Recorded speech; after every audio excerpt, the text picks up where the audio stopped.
There are a lot of stories about the 100-point game, and a lot of myths, too, like this one, concerning how the game actually ended.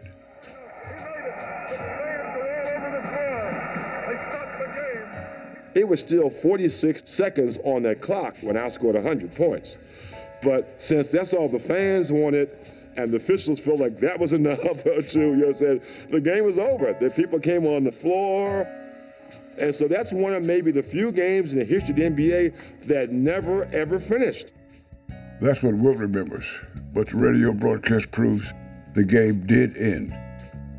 New York's ball, that's again. 4 seconds left. 3, New York will probably hold the ball.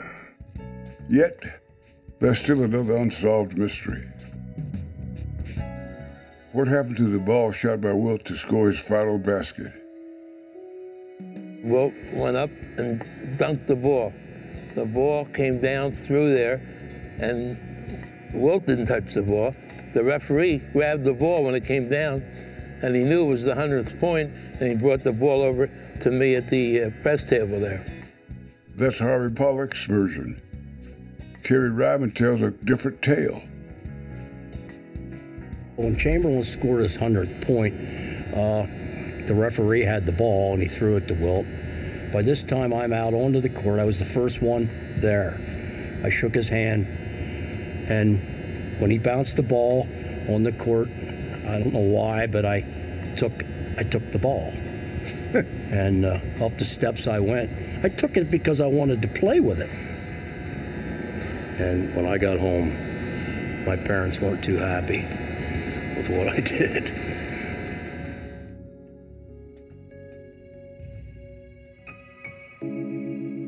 Eventually, the crowd of 4,000 left the Hershey Sports Arena, and Wilt went back to the locker room. That's where Harvey Pollack conceived of the image that perfectly captured the spirit of the night. After the game, when I came in, Wilt was about over here, sitting here on a stool. I see this photographer standing there, and I said, "Did you take your pictures yet?" She said, "I don't know what to take." She said, "What can I do?" So I thought for a second, I looked over at Jim Heffernan of the Bulletin, and I walked over. Harvey asked me, "Do you have any paper, Hef?" And I said, "I gave him a piece of what we called copy paper then. That's what you wrote your story on." And I said, "How about if I write 100 on the pad?" He said, "What are you going to do with that?" I said, "How about if I have Wilt hold this sign up here?" So I walked over to Wilt. I said, "Wilt, you see this sign? That indicates what you did here tonight. And the photographer's going to take a picture of you." He says, "Hey, great idea."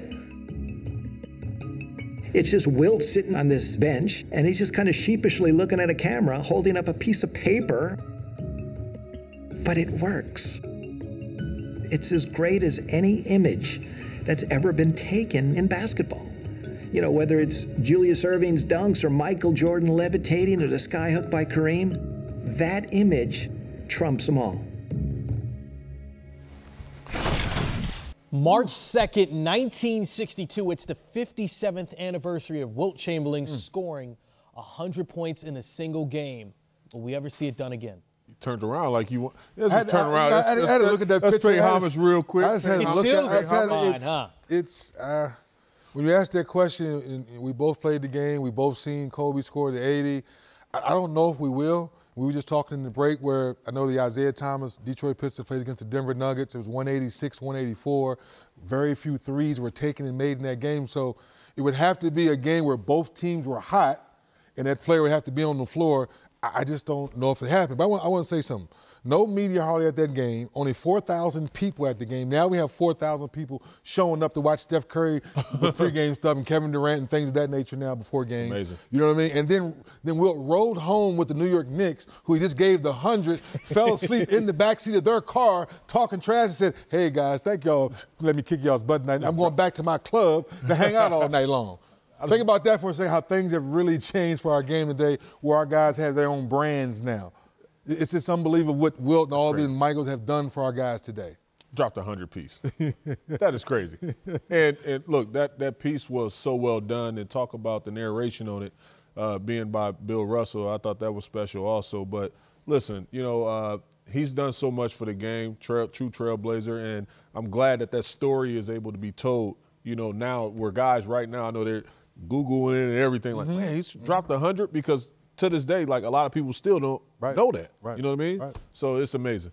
Well, and one thing you pointed out is the kind of shape he was in, the kind of athlete that Wilt was. I mean, like you said, you never saw him out of shape. And that's why we talk about Bill, we talk about Shaq, and we talk about Dave Robinson, Hakeem, all the great centers ever.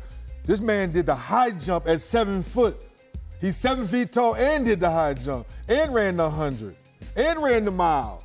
This is why when you talk about physically and being so dominant, and when you do the comparisons, and I know someone did it like this past summer, when you talked about LeBron and Wilt's career. When you talk about the physicality of the game and how they played and how much more they was that than everyone else, the pack, that's the comparison I see. A guy that's always being available. Despite that injury they just had, his first time in his career missing that extended period of time in LeBron. But that's the guy who I compare him to, because he's just so dominant. He's just a small fraction of what we'll ever see ever in this game again. Yeah, and whenever we see scoring in a season or average in a season, there's always Wilt and everyone else. And even when we talk to Kareem about, okay, who do you think is the greatest player of all time? We always say Wilt. The first person he mentioned was Wilt Chamberlain. He averaged 50 and 30. That's what's as much as we played against Mike, and we know how great Mike was. Yeah. And Mike's best year was 37-1 or 36-8. So, Still not 50.2. 37.1. 37.1. Michael Jordan's highest average. And he's just 50.2. I don't care who you playing against. The average 50 points a night. Like, you can't do that at the Y. You can't do that against.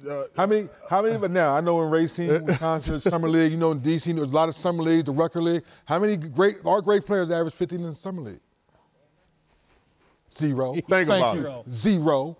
Yeah, because at some point you got to be in condition. Well, it's not so much the condition. After a while, man, stop. Yeah. No, if I'm fouling it out. I'm just going to let him get 60 on me. People get on to your moves. Right. And all. It's just hard. Every night. It's hard. The true definition of unstoppable. You saw the interview with Steve Smith did with George Gervin. And he talking about, well, the Big Dipper was the first person to finger roll, because you would get over and he'd just jump over you and just dip it into the basket. Drop it in.